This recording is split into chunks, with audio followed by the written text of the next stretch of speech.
Bonsoir tout le monde. Bienvenue à ce nouveau webinaire intitulé Comprendre le carcinome in situ. Alors, je m'appelle Alain Bergeron, je suis bénévole pour Cancer de la vessie Canada depuis maintenant 5 ans et j'ai encore une fois le plaisir d'agir à titre de présentateur et de modérateur pour la présentation de ce soir. Je suis très content de voir qu'il y a déjà plusieurs personnes qui se sont jointes à nous. Il y a notamment des gens de Cancer de la vessie Canada. Laissez-moi vous présenter Madame Teresa Blondin, qui est la gestionnaire des programmes de bénévolat et de communication, et Madame Cassandra Choulé, est-ce que je prononce bien le nom? Choulé, qui s'est récemment jointe à Cancer de la vessie Canada à titre de spécialiste des communications. Pendant qu'on laisse encore un peu de temps aux gens pour se connecter, je voudrais juste vous rappeler qu'un volet important de la mission de Cancer de la vessie Canada est de fournir de l'information aux patients atteints d'un cancer de la vessie et le webinaire de ce soir s'inscrit justement dans ce volet.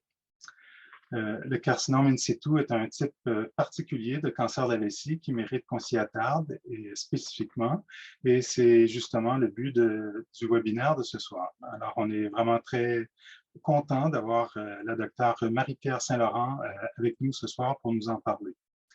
Mais avant de vous présenter formellement, j'ai quelques informations et consignes à vous transmettre. Sachez que ce webinaire est en cours d'enregistrement et qu'il sera éventuellement disponible sur le site web de Cancer de la vessie Canada. D'ailleurs, je vous invite à aller regarder les autres webinaires qui sont disponibles sur le site web. Vos micros et caméras resteront éteints pendant toute la durée de la présentation. À la fin de la présentation, lors de la période de questions, si vous voulez poser une question, nous allons alors réactiver votre micro et votre caméra. Pour nous faire savoir que vous voulez poser une question, s'il vous plaît, utilisez la fonction « Lever la main » ou, si votre Zoom est en version anglaise, la fonction « Raise Hand » qui se trouve au bas de votre écran. Si vous préférez, vous pouvez aussi poser vos questions via la boîte de discussion, ou plutôt ce qu'on appelle le chat en anglais. La fonction chat se retrouve dans les commentaires qui sont aussi au bas de votre écran. Si vous voulez utiliser le chat pour poser une question, vous n'êtes pas obligé d'attendre la fin de la présentation pour le faire. Vous pouvez envoyer votre question n'importe quand pendant la présentation. Nous allons faire de notre mieux pour répondre au plus grand nombre possible de questions à l'intérieur du temps alloué. Bien que la docteure Saint-Laurent soit là pour répondre à vos questions, veuillez noter qu'elle n'est pas en mesure de fournir des conseils médicaux personnels.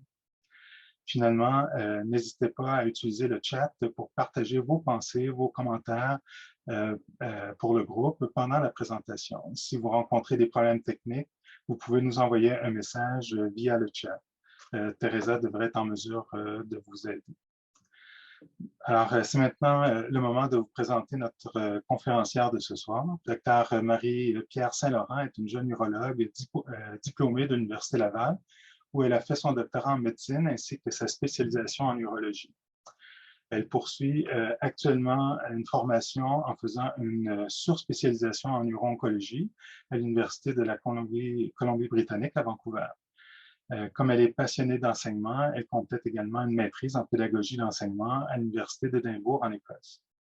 Alors, nous sommes très heureux de l'avoir avec nous ce soir pour qu'elle nous parle du carcinome in situ. Alors, sans plus tarder, Dr. Saint-Laurent, la parole est à vous. Alors, merci bien, Alain. Je vais partager mon écran. Donc, juste une petite confirmation que vous voyez bien la présentation, Alain? Oui. Super. OK. Donc, bonjour à tous. Comme je le disais, comme le dit Alain, dans le fond, je suis une jeune urologue. Je suis bien contente d'être ici pour vous parler du cancer de la vessie, particulièrement le CIS, le carcinome in situ. Au courant de la présentation, parfois, je vais utiliser le terme CIS, là, donc c'est plus court. Là, donc, pour que tout le monde soit clair, c'est bien le carcinome in situ. Parfait. Donc, petit remerciement en commençant. Dr. Peter Black, c'est mon directeur de fellow. Puis, c'est sûr qu'il m'a aidé à partager un peu du matériel pour faire cette présentation. Puis également avoir quelque chose d'uniforme également avec la présentation anglophone qui va avoir lieu là, demain.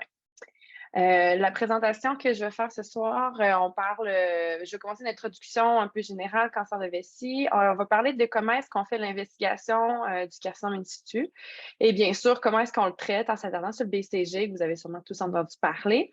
Du suivi également qu'on fait des patients avec un carcinome in situ et les alternatives ou les cas d'échec là, en deuxième ou troisième ligne. Un cas clinique va être présenté à travers tout ça pour faire la suite. Donc, en commençant, c'est quoi le cancer de la vessie? Vous en avez, je ne sais pas tout le niveau de connaissance que vous pouvez en avoir, mais brièvement, le cancer de la vessie, en général, est divisé en deux. Soit les cancers qu'on va appeler invasifs et ceux qui sont non invasifs. Donc, c'est la seule slide qui a un peu d'anglais dessus, je suis désolée. Là. Donc, quand on parle de muscle invasif sur la droite de l'écran, donc c'est ce qui envahit le muscle et c'est à partir de là qu'on va parler de traitements plus radicaux comme une cystectomie ou ce qu'on fait une chirurgie qu'on enlève complètement la vessie. C'est moins fréquent, c'est à peu près un quart des patients qui ont le cancer de la vessie qui se retrouvent ici et c'est pas là-dessus qu'on s'attarde ce soir. Donc, quand on parle de cancer non invasif, ça veut dire que ça ne va pas rentrer dans le muscle. Le CIS est une catégorie particulière ici qui est sur le gauche de l'écran. C'est que ça va uniquement toucher la première couche de cellules qu'on appelle l'urothélium. Donc, il reste superficiel. Ce n'est pas une tumeur papillaire, là. Des particularités, donc, comme je l'ai dit, ici encore, on voit sur l'image. Donc, c'est une tumeur qui est plane, qui n'est pas infiltrante, qui recouvre uniquement la première couche de cellules l'urothélium. Visuellement, ça a l'air d'une rougeur, mais parfois, c'est invisible. Donc, ça peut être difficile, ça vient rendre le tout un peu plus particulier. Du fait que c'est superficiel, c'est ce qu'on appelle un stade précoce. Mais par définition, le carcinome in situ, c'est du cancer de haut grade, donc qui a un comportement qui peut être plus agressif. Le CIS a la particularité d'avoir le potentiel d'évoluer vers une tumeur plus envahissante, donc envahissant le muscle, de façon un peu plus imprévisible. La transition entre le stade, j'espère que vous voyez ma flèche là, la transition entre le CIS vers une tumeur plus envahissante, on va appeler T2 ou T3 et plus, là, peut être imprévisible en termes de délai de temps. Mais on sait que si on ne traite pas le CIS, entre 40 à 80 vont évoluer vers une tumeur qui envahit le muscle, MIBC, qui en anglais, là, je m'excuse. D'autres particularités, souvent, le carcinome in situ dans une vessie va être multifocal, c'est-à-dire qu'on peut avoir un implant à plusieurs endroits et très fréquemment, il va être diffus là, dans la vessie. La chirurgie de RTU-TV, que vous avez potentiellement déjà entendu parler, qui veut dire résection transurétrale de tumeur de vessie. C'est la chirurgie de base, là, la RTU-TV, qu'on va faire une biopsie pour resséquer, avoir de la pathologie et enlever la tumeur. Par contre, dans les cas de CIS, cette chirurgie-là ne peut pas éradiquer complètement la tumeur. Également, si on a du CIS qui est présent avec une tumeur différente d'un autre stade, comme le TA ou le T1, qui était sur mes images précédemment. Donc, si on a du CIS accompagnant ces tumeurs-là, ça vient augmenter le risque de récidive et le risque de progression d'un cancer de vessie.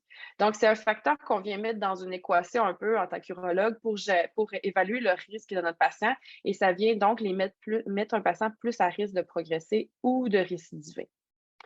Donc, avec tout ça, vous comprendrez qu'il faut des traitements de plus. Alors, c'est souvent des traitements intravésicaux qu'on va parler, ou bien l'alternative, c'est sûr qu'une cystectomie va éradiquer. Là, donc, c'est des traitements nécessaires, adjuvants qui vont être nécessaires pour éradiquer le CIS. Première situation clinique qui va nous suivre à travers la présentation. Donc, j'ai un monsieur C. De façon générale, c'est un homme de 77 ans qui est un fonctionnaire retraité. Il est connu parce qu'il est un tabagisme actif, ça fait plus de 40 ans qu'il fume. Connu pour du diabète, cholestérol, hypertension. Il prend des médicaments pour contrôler le tout. Il a été référé par son médecin de famille parce qu'il y avait des traces de sang dans les urines. Lui, le patient, il n'en a jamais vu du sang en urinant, mais c'est son médecin qui a vu des traces dans les examens d'urine. L'investigation qui est requise donc pour notre monsieur et qui est un peu un prototype général, c'est une analyse des cultures d'urine. Dans le cas de M. C, on a retrouvé 25 globules rouges par champ sur l'analyse d'urine et la culture est négative, c'est-à-dire qu'il n'y a pas d'infection, il n'y avait pas de bactéries. Il y a également eu des cytologies urinaires et ils sont revenus positifs carcinome urothélial de haut grade. et on va revenir là-dessus dans quelques secondes. Il y a aussi une imagerie des reins qui a été faite pour M. C. Il n'y avait pas de tumeur visible, il n'y avait pas de lésion anormale. Et il y a une cystoscopie également à venir. Donc, brièvement, c'est quoi une cytologie urinaire? C'est un examen d'urine. Donc, le patient va uriner dans un petit pot, un petit contenant d'urine, et ça va être analysé par un pathologiste qui va regarder les cellules à l'intérieur, voir s'il y a des cellules d'urothélium, donc de vessie anormale. Il y a différents résultats qui peuvent nous sortir. Ça a l'air bien compliqué tout ça ici, mais grosso modo, en général, ça va nous revenir comme étant normal. À l'occasion, ça peut être suffisant s'il n'y a pas assez d'urine dans le contenant. Mais bien souvent, ce qu'on va voir, c'est que c'est négatif. Les particularités, c'est si on a un résultat qui dit hautement suspect ou positif au carcinome urothélial de haut grade. Donc, si c'est suspect, plus de 50 des patients on va leur trouver une malignité, donc ça veut dire un cancer. Et si on a une cytologie urinaire franchement positive, là, donc qui est positive pour du carcinome de haut grade, alors plus de 90 de ces patients-là ont un cancer là, à quelque part dans leur appareil urinaire.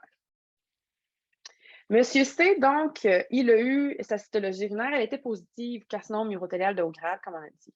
Il a donc été vu par l'urologue. Une cystoscopie a été faite, puis on voit une zone suspecte, érythémateuse. L'urologue l'a décrit comme étant donc une plaque rougeâtre suspecte, retrouvée au mur postério-latéral droite de la vessie. L'étape d'après qui va être proposée au monsieur, c'est de faire une RTUTV, donc une chirurgie pour aller prendre des biopsies, resséquer et fulgurer cette zone-là.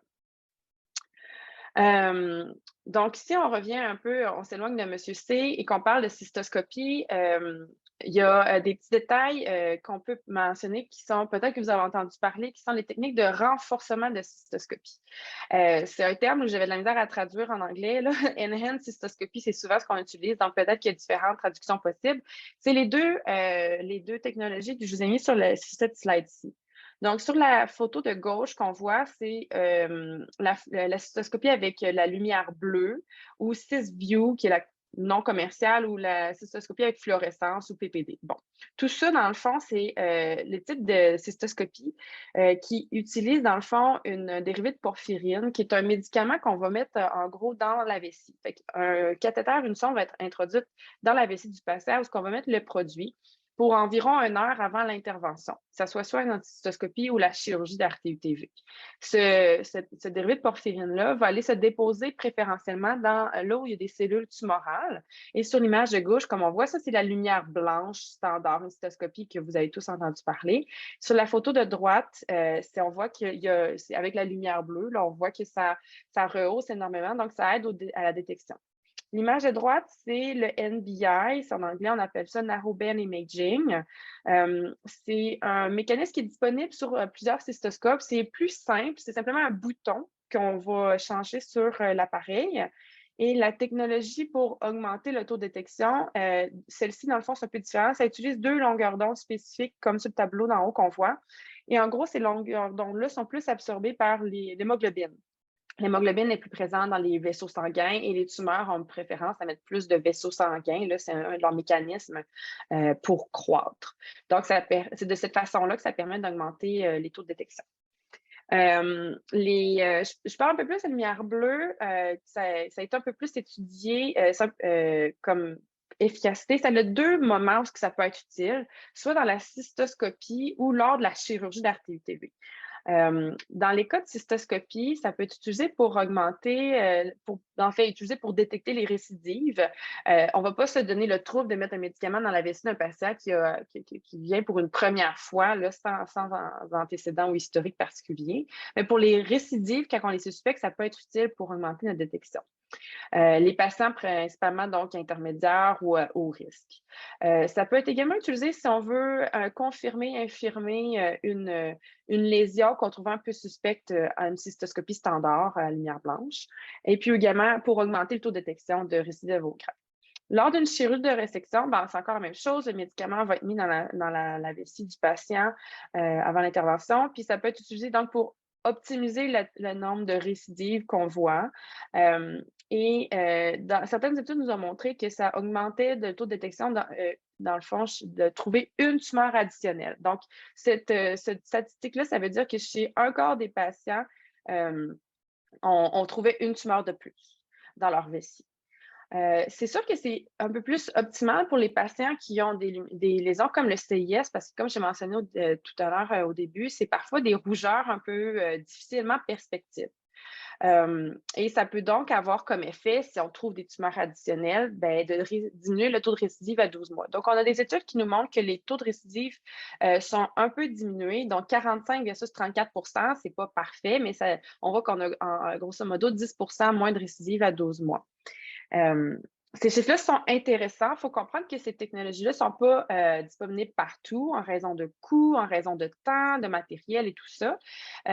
Puis c'est sûr qu'on peut se dire que c'est attrayant, une diminution de récidive, mais ce n'est pas hors de tout doute encore, du moins dans nos études, de montrer que ça diminue la progression du cancer, qui est parfois la chose qui nous intéresse un peu plus, savoir est-ce que ça a un danger si on ne l'utilise pas, que notre patient il progresse.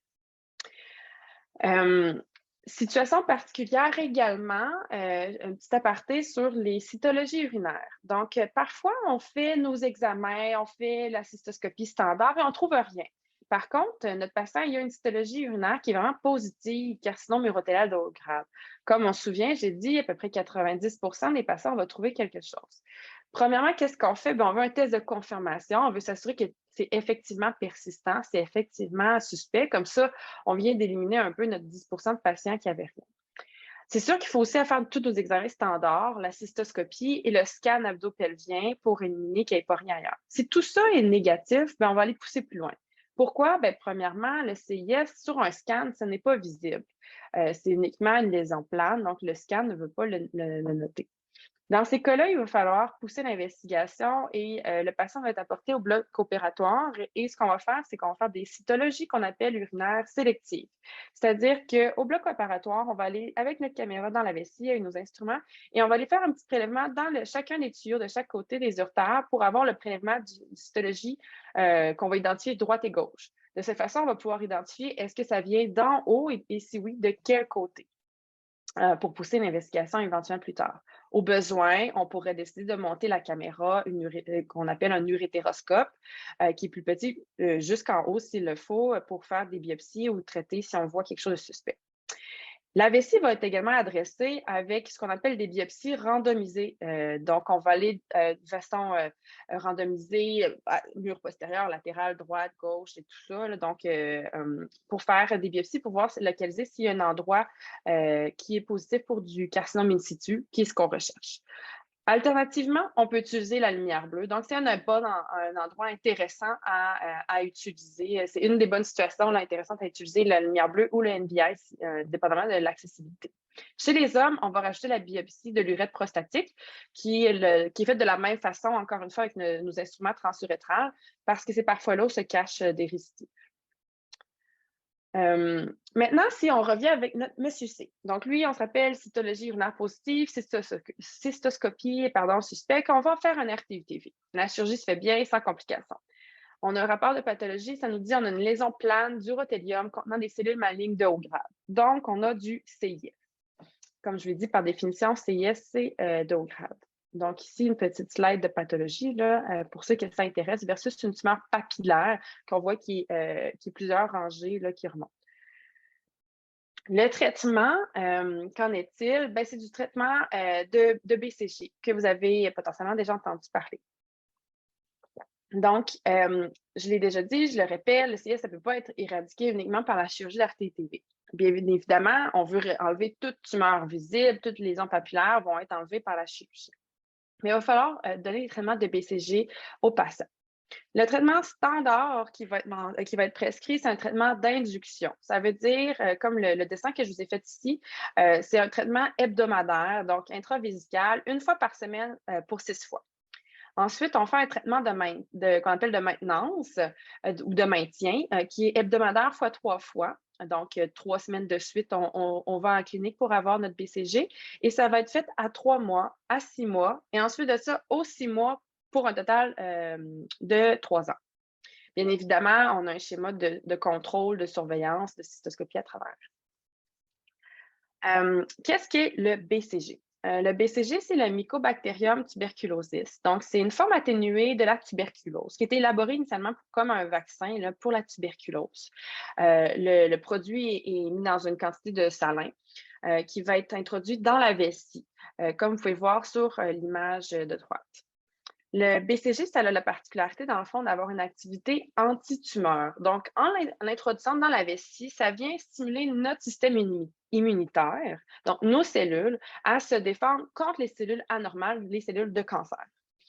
Le fait de faire plusieurs traitements, dans le fond, c'est pour poursuivre cette réaction immunitaire de défense. L'administration, comme vous le voyez, c'est intravésicale avec un cathéter.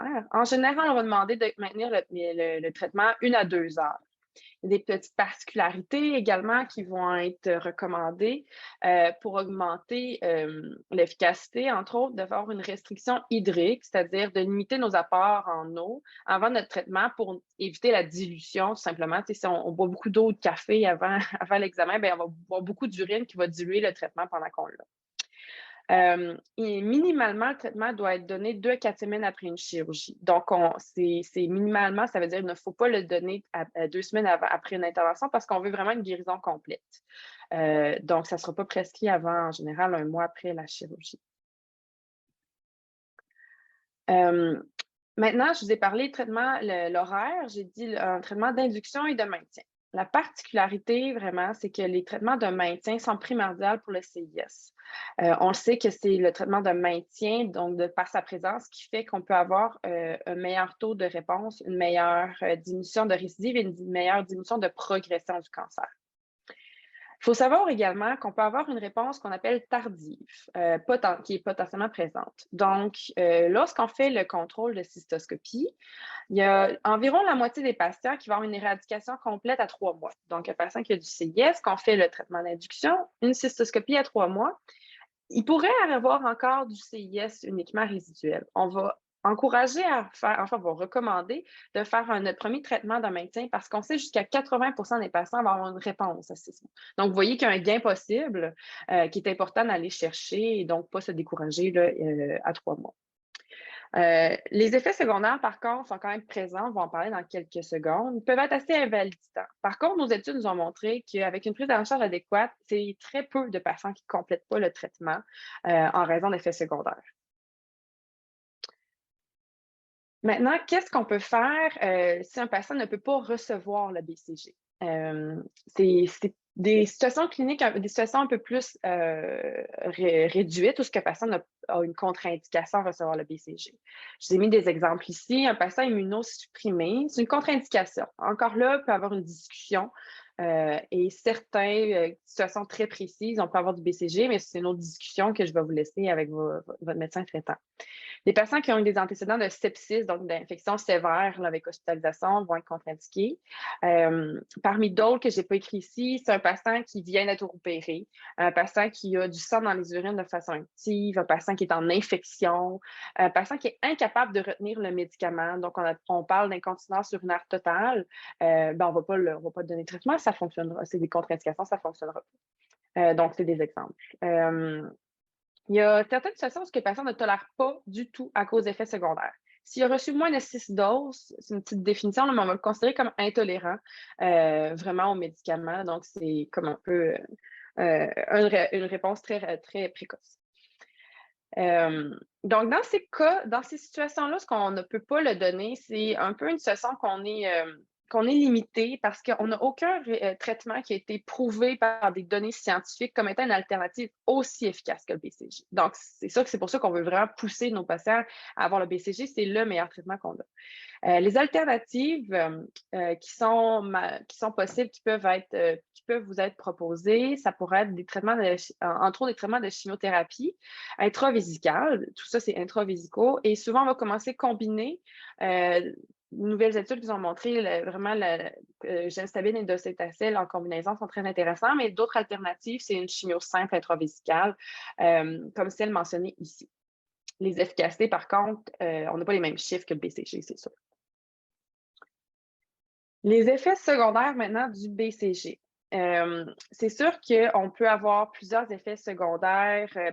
On peut avoir plusieurs patients qui ont des effets secondaires mineurs et locaux. C'est jusqu'à 70% des patients qui vont présenter certains de ces effets que j'ai mentionnés ici, si haut. Mais on va les considérer comme mineurs transitoires et comme locaux dans le sens que c'est la vessie. OK? Donc, on peut avoir, par exemple, un peu de sang dans les urines suivant le traitement. Bien sûr, il faut que ça soit transitoire pour être considéré ici. Si c'est du sang dans les urines qui persiste, ça va être à mentionner lors de vos traitements parce qu'on peut faire, si on a vraiment du sang dans les urines qui persiste là, après notre traitement, dans les semaines qui s'en suivent, il faut se poser la question s'il n'y a pas une récidive de cancer. Donc, si ça arrive, le mentionner à l'infirmière qui l'administre ou l'urologue présent au besoin. Les symptômes irritatifs, c'est surtout ça qui est rapporté par les patients. Par symptômes irritatifs de vessie, qu'est-ce qu'on veut dire? C'est des envies plus fréquentes d'uriner, parfois des brûlements en urinant ou une envie qui est plus urgente. C'est ces symptômes-là qui dérangent souvent les patients, mais qui vont, avec un contrôle, avec un patient qui est préparé, être transitoires et qui vont rentrer dans l'ordre. Les effets secondaires qui nous dérangent plus, c'est les effets qu'on appelle systémiques, donc tout le corps qui réagit. Une fièvre et un malaise léger, qu'on appelle malaise, peut dire se sentir un peu faible, fatigué, un petit nausée, ces choses-là, mais qui durent moins de 48 heures. Et surtout une fièvre qui est d'en bas de 38,5. C'est ce qu'on appelle léger. Dans ces cas-là, ça ne nécessite pas d'intervention tant que ça reste dans ces critères-là. Par contre, une fièvre qui est persistante plus de 48 heures ou une fièvre plus de 38,5, là, c'est nécessaire d'arrêter notre traitement de BCG. Si on est dû pour avoir notre traitement, l'infirmière ne vous le donnera pas, mais on va devoir faire une investigation chez le patient. Et c'est-à-dire investigation, par là, on veut dire on est à l'urgence, on fait des prises de sang, des examens culture d'urine, au besoin, dépendamment de la situation clinique, une imagerie abdominale.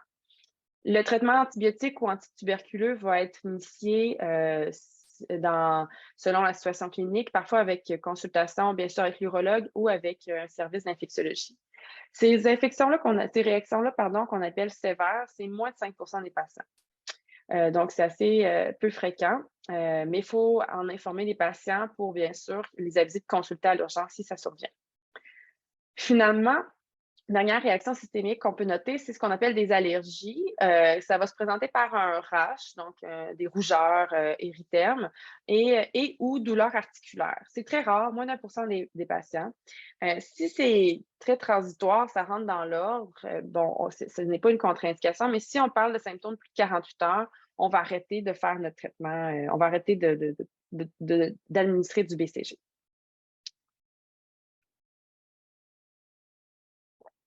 Situation clinique, si on revient à suivi clinique, excusez. Suivi clinique du patient avec CIS. Donc, je vous ai montré la petite photo ici de l'horaire d'administration du BCG. À travers ce schéma-là s'inscrit plusieurs cystoscopies et cytologie urinaire. Donc, votre urologue va vous revoir à tous les 3 à 4 mois avec une cystoscopie à travers ces examens. Et ça, aux 3 à 4 mois pour 2 ans.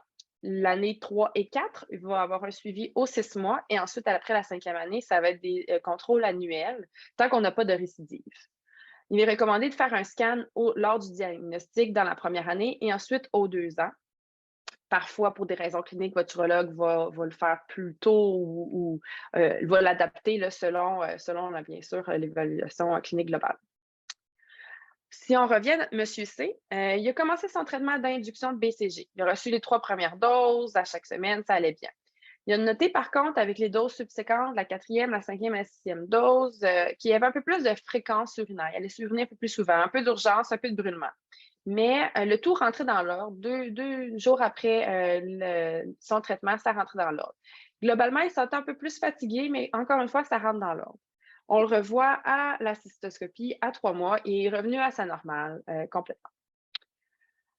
Un petit horaire un peu. Donc, mi-janvier 2022, il y a eu son début d'induction de BCG. Il y a eu ces 6 semaines. En avril, on l'a vu pour notre cystoscopie. L'examen visuellement normal. Par contre, la cytologie urinaire qu'on a prélevée est revenue encore positive, carcinome urothélial de haut grade. On se souvient qu'à ce moment-là, ce n'est pas nécessaire de réopérer le patient ou de changer notre traitement parce qu'on a une possibilité de réponse tardive. Donc, on a prescrit le traitement de maintien de BCG, donc maintien qui est de 3 semaines. On revoit 3-4 mois plus tard, en juin 2022, cystoscopie, encore une fois, normale. Mais là, la cytologie est encore positive, carcinome urothélial de haut grade. Donc, on se retrouve à 6 mois. et avec une histologie positive. Dans ces cas-là, ben, il va falloir pousser un peu plus loin. Chez ce patient, on va proposer d'aller faire biopsie vésicale pour confirmer notre échec au BCG, considérer un traitement subséquent. Donc, un échec au BCG, comment ça peut se définir? Des définitions qui sont quasiment rendues de plus en plus compliquées, qui vont être à discuter toujours avec votre urologue. On parle de récidives de tumeurs qui vont, bien sûr, avoir besoin d'une pathologie pour le prouver. Là, donc, on parle toujours d'une récidive après qu'un RTUTV qui l'a confirmé, ou la présence de histologie urinaire positive pour carcinome de haut grade. Comme je l'ai mentionné plus tôt, ça va nécessiter une investigation dans ces cas-là. On va faire un scan 3 phases de l'abdomen abdo-pelvis pour voir s'il n'y a pas des lésions dans l'appareil urinaire supérieur. On va faire les biopsies de la vessie et de l'urètre prostatique chez les hommes et des cytologies urinaires sélectives des urtères. En général, c'est le traitement qui va être effectué. Maintenant, comment qu'on parle d'échec de traitement, échec au BCG, on parle de traitement de seconde ligne. Par contre, il y a différentes définitions. Oui, où est-ce que notre patient il tombe, où est-ce que vous tombez dans ces lignes-là de échec? C'est un peu. En fait, il y a différentes définitions et différentes catégories. Ça va dépendre, entre autres, du nombre de BCG, de traitements qui a été reçus, le type de tumeur qui va avoir été retrouvé après l'échec. Et donc, voilà. Donc, cette slide-là a l'air un peu intense, mais c'est justement pour montrer que c'est un peu compliqué. Donc, on peut être BCG intolérant. Ça, c'est les patients qui n'ont même pas réussi à avoir leur premier 6 semaines. Donc, il va falloir référer à autre chose. BCG naïf, ça veut dire qu'ils n'ont pas eu un traitement suffisant. Ils n'ont pas eu leur traitement d'induction complet qu'on parle de en général, on va dire, ben, pour garder ça simple, on va dire un traitement d'induction de 6 et un maintien de 3 semaines. S'ils n'ont pas eu ça, on va les considérer comme naïfs. BCG exposé, c'est-à-dire qu'ils ont eu ce traitement que je viens de mentionner, dépendamment de où est-ce qu'ils sont. Parfois, on va dire une récidive précoce ou tardive. Et finalement, BCG unresponsive, donc ils ne répondent pas.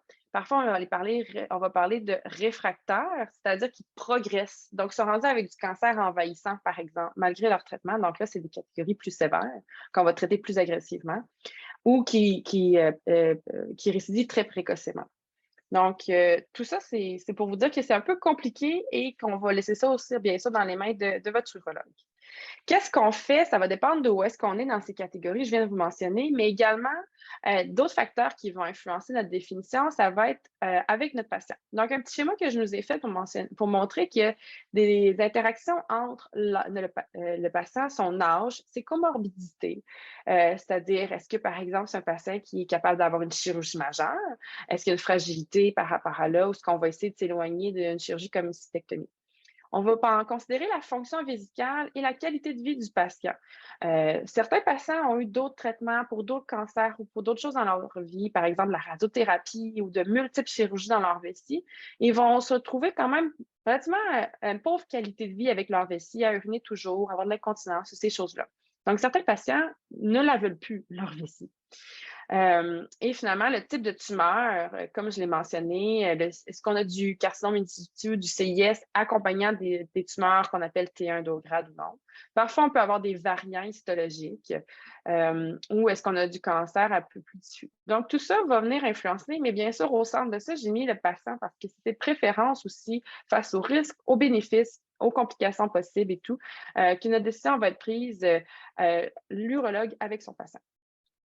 Les options de traitement de seconde ligne, je vous en ai mis certaines. En fait, la majorité, c'est celles-ci qui sont ici. La cystectomie va faire partie de la discussion. La cystectomie, c'est la chirurgie plus majeure qu'on enlève la vessie, qu'on reconstruit un réservoir avec du petit intestin qui va avoir soit un sac ou une reconstruction qu'on appelle une néo-vessie. L'alternative, en fait, ces traitements-là font parmi les options. Il n'y en a pas un meilleur que l'autre, comme vous allez comprendre. C'est des options à discuter. L'alternative de chimiothérapie intravésicale combinée, qu'on appelle de gemcitabine et docetaxel, que je vais vous en parler dans quelques instants. Traitement approuvé il y a le pembrolizumab intraveineux. C'est de l'immunothérapie systémique, c'est intraveineux. C'est approuvé Santé Canada. Par contre, le remboursement, à ma dernière connaissance, ça n'était pas remboursé. Donc, on peut en parler plus en détail si ça vous intéresse plus tard, là, mais peut souvent en faire. Et finalement, des études cliniques, souvent, on va suggérer aux patients d'être inclus dans des projets des recherches cliniques. Souvent, c'est une manière d'avoir des bons suivis cliniques, mais aussi d'avoir accès à des médicaments qui ne sont pas encore justement remboursés ou approuvés. Je vous ai mis ici certains qui ont déjà été étudiés, qu'on a déjà des publications à leur effet, mais il y en a bien d'autres. Si on revient à M. C, donc on se souvient, lui, un échec à 6 mois, il y a encore des biopsies, il y a encore du CIS. Il a décidé, lui, d'aller vers les traitements intravésicaux de deuxième ligne qu'on appelle le gemcitabine docetaxel, donc les traitements de chimio intravésicale. Comme la majorité des traitements intravésicaux de chimiothérapie, c'est le schéma suivant où on va faire l'administration avec un traitement d'induction. Encore une fois, c'est un traitement hebdomadaire de 6 semaines. Donc, 6 semaines de suite, on va avoir le traitement. Ensuite, le traitement ici de maintien, par contre, c'est sur un an que ça se fait de façon mensuelle, donc une fois par mois pour compléter l'année. La cystoscopie aux 3 mois va être encore effectuée avec l'histologie urinaire. De façon intéressante, le gemcitabine docetaxel dans les dernières années, ça a quand même montré des pourcentages de réponses assez impressionnants, assez intéressants. On a ici, comme vous voyez sur le graphique, ça a été comparé au BCG interféron qui était avant une option de deuxième ligne. Malheureusement, l'interféron n'est plus disponible, donc ce n'est plus là, un traitement c'est pour ça que ce n'est pas dans le tableau que je vous ai montré. Donc, on a avec le traitement du gemcitabine docetaxel jusqu'à 78 de réponses complètes à 3 mois. Donc, environ 80 des patients à 3 mois répondent. Et on se parle ici de patients qui ont échoué au BCG. Donc, c'est assez encourageant comme chiffre. Chez ces 80 %-là qui ont répondu, on a une absence de récidive jusqu'à 1 an, en fait, de 60 et à 2 ans, presque 50 des patients n'ont pas de récidive. Donc, voilà pourquoi on trouve que c'est quand même des chiffres intéressants. C'est sûr qu'il faut comprendre qu'avec le temps, les patients qui échouent, c'est certainement des patients qu'on va fortement recommander ou diriger du moins vers une cystectomie, une chirurgie plus invasive, bien sûr à discuter encore une fois là, avec votre urologue. Donc, le BCG, c'est quoi? En fait, le traitement, pardon, de CIS, c'est quoi les réponses et les résultats qu'on peut s'attendre? Je vous ai mis ici des chiffres arrondis. Encore une fois, on regarde une étude, on regarde une autre, les chiffres varient un petit peu, mais grosso modo, on va s'attendre à avoir une réponse initiale du BCG, du CIS au traitement BCG jusqu'à 80 %. C'est la réponse initiale. Les récidives sont toujours à risque, c'est pour ça qu'on suit nos patients. Et à 5 ans, il y a environ 40 qui vont avoir eu une récidive d'une tumeur quelconque, souvent de CIS. La progression, ça veut dire le cancer qui est rendu plus envahissant et qui nous dérange. Hein, c'est la chose qu'on ne veut surtout pas qu'il arrive. Ça peut arriver jusqu'à environ 15 des patients à 5 ans. Et des patients qui vont avoir eu une cystectomie à 5 ans, on parle d'environ 15 C'est sûr qu'il y a plein de facteurs qui influencent cette décision-là. Des implications cliniques aussi du CIS secondaire. Donc, je vous ai parlé du CIS primaire. En fait, j'ai parlé du CIS en général, mais le CIS primaire, c'est quand on la retrouve dans la vessie chez un patient, comme vraiment classique, comme notre monsieur C qu'on a vu référer dès le début. Du CIS secondaire, ce serait par exemple un patient qui a des tumeurs de vessie qui récidivent, par exemple, des tumeurs papillaires, et qu'après papillaire ou du T1, par exemple, et qu'on retrouve du CIS également. C'est plus commun d'avoir du CIS qui accompagne d'autres tumeurs que uniquement du CIS. La présence du CIS secondaire avec une tumeur superficielle, je me répète un peu, comme je l'ai dit au début, ça vient changer notre pronostic, ça assombrit le risque de récidive quand on a du CIS versus s'il n'y en a pas. La tumeur infiltrante, dans les cas de tumeur infiltrant le muscle, donc si on se rappelle au début de ma présentation, le 25 que je vous ai mis sur l'image de droite, donc ceux qui ont une tumeur qui infiltre le muscle, si on a du CIS qui est diffus, ça vient changer un peu les options de traitement qu'on va faire.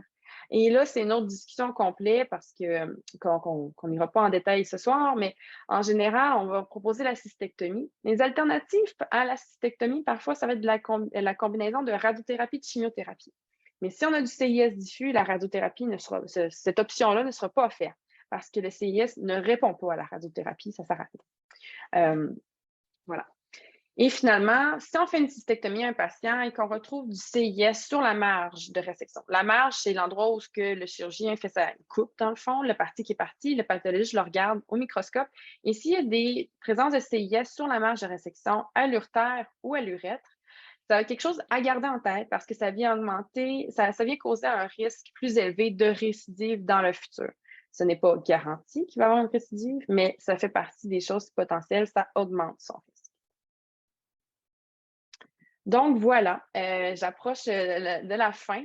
Donc en conclusion, les messages importants que je trouve que je voulais passer ce soir, c'est que le CIS, c'est une tumeur de vessie qui est vraiment superficielle, mais qu'il faut se garder en tête, qui est traitée plus agressivement parce que par définition, c'est dû au grade. Le traitement nécessaire est plus que juste une RTUTV. On a besoin de faire des traitements d'instillation intravésicaux de BCG. Et comme vous l'avez vu, c'est réparti sur 3 ans.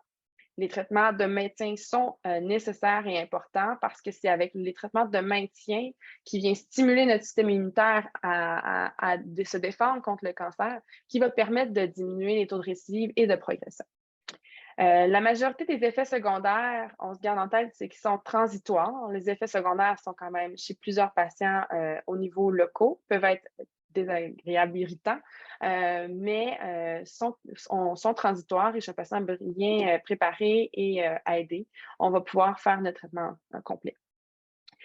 On peut s'attendre à avoir environ 60% des patients qui vont avoir un traitement efficace sans aucune récidive à 5 ans. Donc guéris là, à 5 ans, qui n'en ont jamais eu besoin de chirurgie. Et 85% sans aucune progression. Chez ces patients-là qui ont eu récidive et ou progression, parfois, il va falloir, en fait, ils vont nécessiter d'avoir d'autres traitements qui sont différents, comme je l'ai mentionné, soit intravésicaux, intraveineux ou chirurgicaux. Alors voilà, ça complète la présentation que je voulais vous faire ce soir sur le carcinome in situ.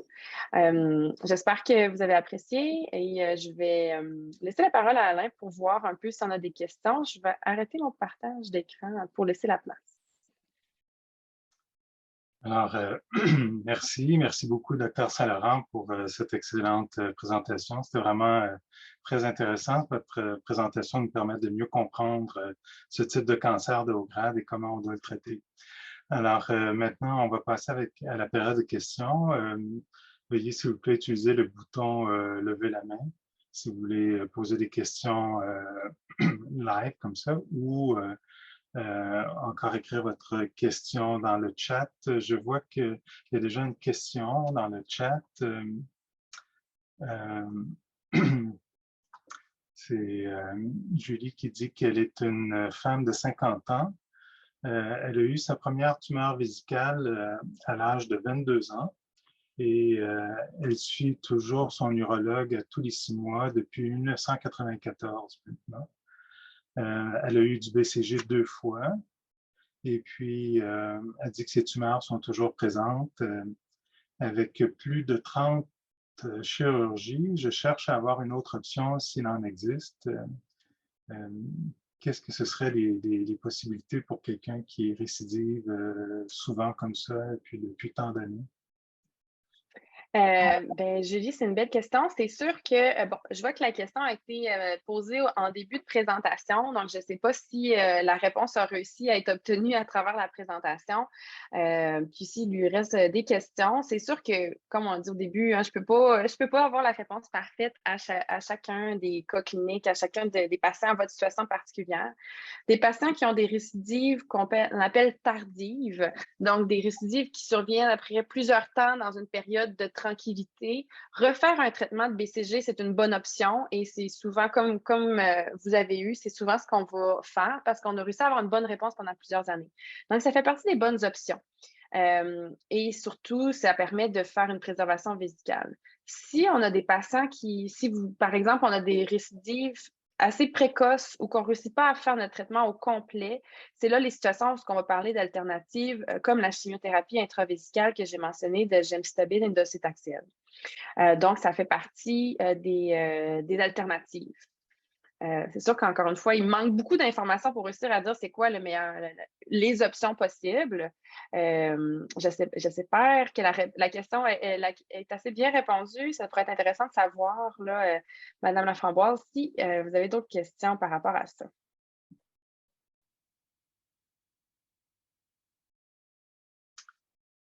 OK. Peut-être une autre question en attendant que les gens formulent leurs propres questions. Moi, je voudrais savoir, est-ce qu'il y a une différence entre les hommes et puis les femmes dans le carcinome in situ? Est-ce que c'est quelque chose qui arrive plus souvent chez les hommes que chez les femmes? Puis le traitement, est-ce que c'est exactement c'est le même pour les hommes et puis pour les femmes? C'est des bonnes questions. C'est des questions qu'on se pose aussi à l'état de recherche. Est-ce qu'il y a des différences hommes et femmes, marqueurs hormonaux, estrogènes ou testostérone et tout? On ne peut pas avoir les réponses garanties en ce moment, mais c'est des choses qui peuvent être à l'étude. Pour ce qui est en termes de cause, la causalité également. Les cancers de vessie sont plus fréquemment chez les hommes, mais parfois chez les femmes vont être un peu plus agressifs, plus tardifs au diagnostic. Donc, il y a plusieurs choses à prendre en considération, puis la réponse, on ne pourra pas la donner en 2 minutes ce soir. Par contre, pour ce qui est du traitement, ça va être les mêmes. Les traitements du CIS, c'est ceux que je vous ai mentionnés et ça sera toujours le même. On ne fait pas de distinction en termes de traitements intravésicaux. C'est sûr que la chirurgie, ben, là, la cystectomie, ce ne sera pas la même. On va enlever différents organes, mais on va enlever la vessie avec les hommes, prostate et vésicule séminale, avec la femme, utérus, trompe, plus ou moins ovaire et coffre, vaginal coffre. Je ne sais pas si ça répond à ta question, Alain. Est-ce que tu aurais voulu avoir plus de détails? Tu connais peut-être aussi plus sur la recherche actuelle sur les récepteurs hormonaux, là. Non, non. Une autre question, peut-être, il y a plusieurs patients, des fois, qui se plaignent d'avoir des inconforts ou des effets secondaires lors de leur traitement de BCG. Puis, est-ce qu'il existe des médicaments ou encore des traitements qui pourraient être recommandés pour diminuer les symptômes? Oui, bien, c'est des bonnes questions. C'est sûr que je ne l'ai pas mentionné en détail. Donc, quand on parle de symptômes irritatifs de vessie que j'ai mentionné au début, c'est transitoire. Donc, c'est sûr que certains patients vont préférer passer à travers sans prendre de médication. D'autres vont vouloir un peu plus être actifs sur le traitement de médicaments. On va y aller de façon symptomatique qu'on appelle. Fait que c'est sûr que, tu sais, du Tylenol, l'acétaminophène, c'est comme une première ligne pour les inconforts, les douleurs. Si on peut prendre des anti-inflammatoires, ibuprofène, par exemple, qu'on n'a pas de contre-indication, là, on n'a pas nos médecins ne nous ont pas dit qu'on ne pouvait pas en prendre, ça peut être une alternative. Bien s'hydrater, c'est toujours important. Il y a certaines études, on manque de données pour le supporter de façon générale, là, mais il y a certaines études qui ont été faites pour la prise dans certains antibiotiques de la famille des quinolones, un comprimé avant le traitement. Encore une fois, ce n'est pas un traitement qui est recommandé pour tout le monde. Ça pourrait être à discuter chez certains patients qui ont des réactions très sévères, qui ont essayé les premières lignes là, de médicaments de base et que ça ne fonctionne pas parce qu'on n'a pas de données suffisantes. Et c'est un antibiotique. Ça vient avec des risques, des effets secondaires, comme on a tous entendu parler, là, de prendre des antibiotiques. Vous avez dit dans votre présentation que quand les gens font de la fièvre, plus que 38,5 degrés Celsius, il fallait aller à l'urgence. Est-ce que c'est vraiment important d'aller à l'urgence? Oui, oui, c'est certain. Il faut aller consulter. La raison, ben, en fait, différentes choses. On peut avoir un sepsis au BCG, donc une réaction systémique due au Mycobacterium tuberculosis, qui va nécessiter d'être traité avec des antituberculeux. L'autre option, dans le diagnostic différentiel de l'urologue qui va vous voir, ben, c'est est-ce qu'on peut faire une réaction bactérienne parce qu'on a mis un cathéter, on a mis un contact avec certaines. Donc, on peut faire une infection bactérienne avec de la fièvre et dans ces cas-là, parfois, ben, c'est des antibiotiques qu'il va falloir. Faire la distinction entre les deux, ben, ça prend une consultation, une investigation, des examens. Et si ce n'est pas traité de façon précoce, ben, ça peut se dégrader. Ça peut devenir plus sévère et on peut être plus moche et un peu plus sévèrement atteint si on tarde à consulter. Encore là, la règle à retenir, c'est 48 heures, 38,5. Une autre question aussi. Il y a certains patients qui ont, vous savez, des fois, les gens discutent entre eux leur plan de traitement BCG, puis là, il y en a qui ont uniquement 1 an de BCG, alors qu'il y en a d'autres qui ont 3 ans de traitement BCG. Là. Mais quand on parle d'un patient qui a un carcinome in situ, est-ce que ça se pourrait qu'il y ait seulement 1 an de traitement au lieu de 3 ans? Oui, ben dans le fond, le BCG, on l'utilise pour traiter les cancers de vessie superficiels. C'est le traitement pour éradiquer, ben, pour traiter le CIS. Et quand on a du CIS, c'est 3 ans. Les patients qui vont avoir une prescription ou qu'on va les traiter pour 1 an, c'est les patients qui ont des cancers de vessie superficiels qu'on catégorise de risque intermédiaire. Donc, cancer de vessie superficielle, j'en ai pas mentionné en détail, mais il y a des cancers, on va catégoriser grosso modo en bas risque, risque intermédiaire et haut risque. Et par définition, quand on a du haut grade ou du CIS, on est dans le haut risque. Et pour ces patients-là, c'est clair, c'est du 3 ans de traitement. C'est vraiment, il y a des études qui ont essayé de voir, on est capable de diminuer, faire juste 1 an, est-ce que c'est aussi bon? Et ça a été démontré que c'est pas aussi bon en termes de prévention de récidive et de progression si on a du CIS.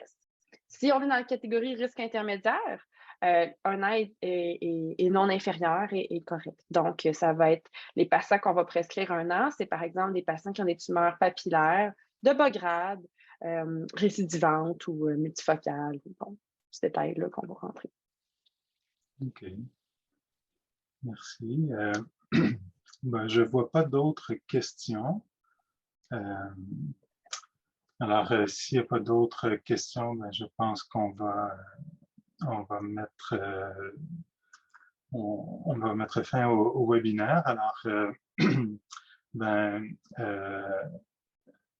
je pense que on va laisser, si jamais, en tout cas, il y a des gens qui ont d'autres questions, vous pouvez peut-être, si vous y pensez, les envoyer par courriel et puis on va pouvoir y répondre un peu plus tard.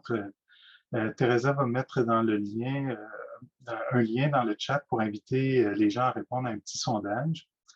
Alors, vous allez aussi recevoir le lien pour le sondage par courriel.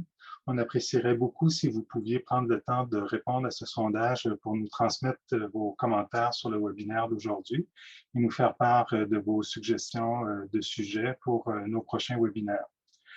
Alors, j'aimerais remercier à nouveau notre présentatrice de ce soir. Merci, Dr. Saint-Laurent. Notre présentation a été très appréciée. J'aimerais aussi également remercier tous les participants. J'espère que la présentation a répondu à vos questions et j'espère que vous serez toujours de plus en plus nombreux à participer à nos webinaires. Je voudrais aussi vous informer de l'existence du groupe de soutien pour les patients et les proches aidants des patients. Alors, si vous aimeriez rencontrer d'autres personnes qui ont un cancer de vessie, pour poser des questions, échanger sur vos expériences personnelles, vous pourriez rejoindre ce groupe qui se rencontre sur Zoom à tous les 2 mois. Habituellement, c'est le premier samedi du mois. La prochaine rencontre va avoir lieu le 5 novembre à 9 h le matin. Alors, comme je disais, je crois, je ne sais pas si je l'ai dit, c'est sur Zoom, ouais.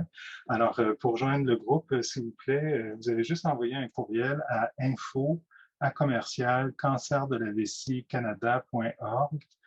Je pense que Teresa va pouvoir remettre l'adresse courriel dans le chat. Alors, je vous rappelle encore une fois que cette présentation est enregistrée et qu'elle sera téléchargée sur notre site web dans les prochaines semaines. Nous enverrons un courriel à tous les gens qui étaient inscrits aujourd'hui lorsque la présentation sera disponible sur le site web. Alors, finalement, si vous avez des commentaires à nous faire, s'il vous plaît, les envoyer à info@cancerdelavessie-canada.org. Alors, merci beaucoup à vous tous et je vous souhaite une bonne fin de soirée.